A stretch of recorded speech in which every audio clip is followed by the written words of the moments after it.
a numerosa multidão que viera à festa da Páscoa, tendo ouvido que Jesus estava de caminho para Jerusalém, e era apenas uma travessia rápida de Betânia, pelo Monte das Oliveiras e subida na direção do templo, o que não significa realmente uma grande distância, exceto pelas subidas e descidas.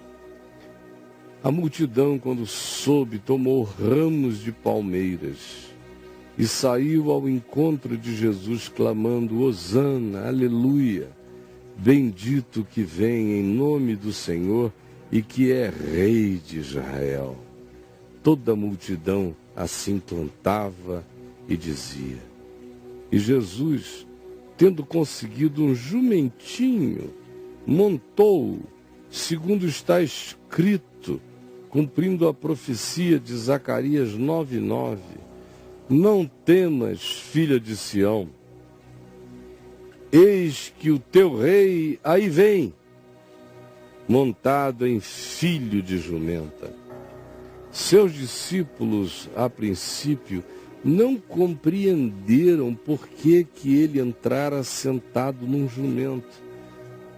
Quando, porém, Jesus foi glorificado, vencendo a morte na ressurreição, então os discípulos se lembraram de que tinham feito estas coisas e que elas cumpriam profecias das quais eles não se davam conta.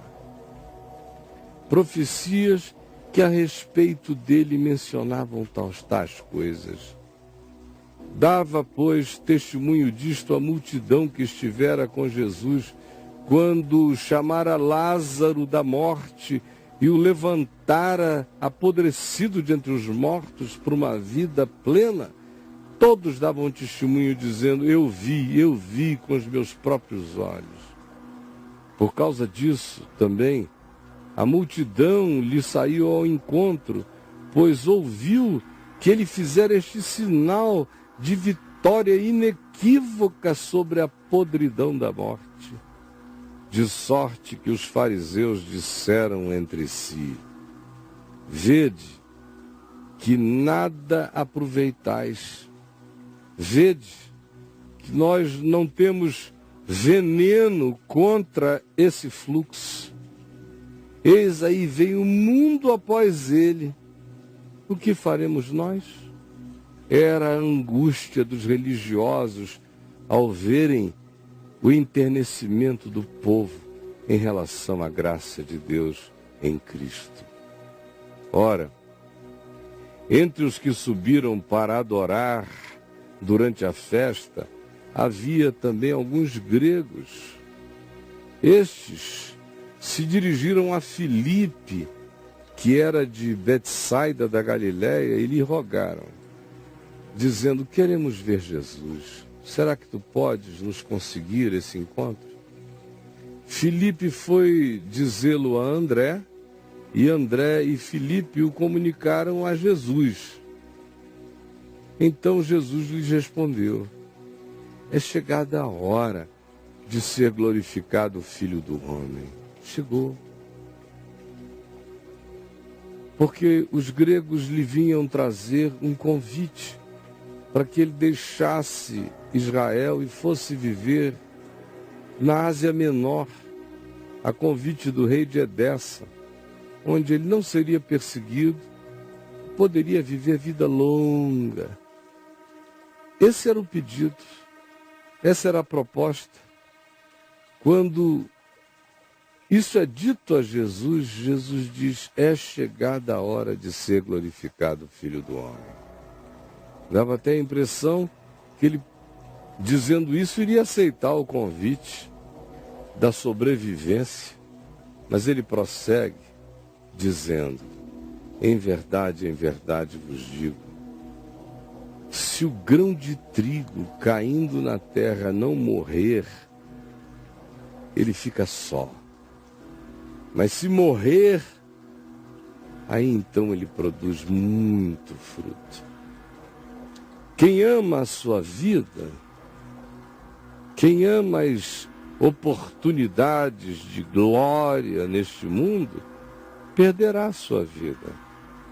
Mas aquele que odeia a sua vida na perspectiva de não entregá-la à vaidade deste mundo, esse que assim aborrece a vida sem sentido, é aquele que a preserva para a vida eterna. Se alguém me serve, então não fique na dúvida de para onde devemos ir, apenas siga-me. Está falando agora com os discípulos que podiam ter ficado alvoroçados com aquele convite de tanta glória e magnanimidade. Ele olha nos olhos deles e diz: se alguém me serve, siga-me.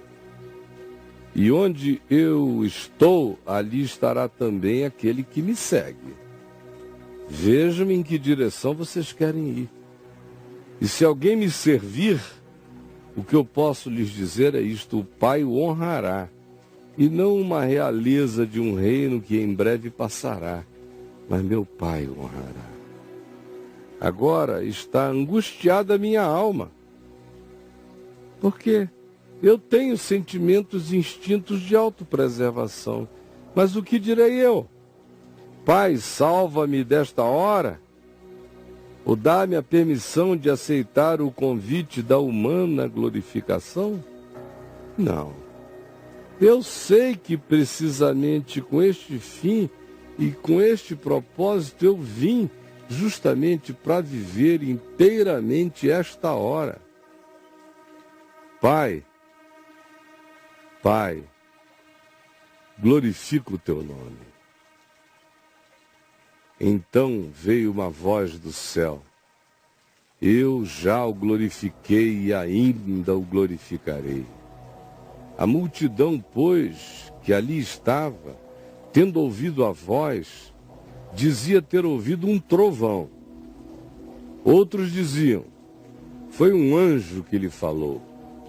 Então explicou Jesus: não foi por mim que veio esta voz, e sim por vossa causa. Chegou o momento de ser julgado este mundo, e agora o seu príncipe será expulso. Eu, quando for levantado da terra, eu atrairei todos a mim mesmo. Eu, quando for levantado da terra, atrairei todos a mim mesmo. Isto dizia, significando porque gênero de morte estava para morrer, ou seja, erguido no madeiro na cruz. Replicou-lhes, pois, a multidão. A multidão veio e disse de fato a Jesus: nós temos ouvido da lei que o Cristo permanece para sempre. E como dizes tu ser necessário que o Filho do Homem seja levantado? Quem é esse Filho do Homem? Não é ele o Cristo? Respondeu-lhes Jesus: ainda por um pouco, a luz está convosco no espaço-tempo. Andai enquanto tendes luz. Aproveitai a luz. Andai enquanto tendes luz, para que as trevas não vos apanhem. E quem anda nas trevas não sabe para onde vai. Não tem significado e não tem nenhuma convicção de pertencimento eterno. Enquanto tendes a luz, crede na luz, para que vos torneis filhos da luz, porque os filhos da luz são os que creem na luz e andam na luz. Jesus disse essas coisas e, retirando-se, ocultou-se deles.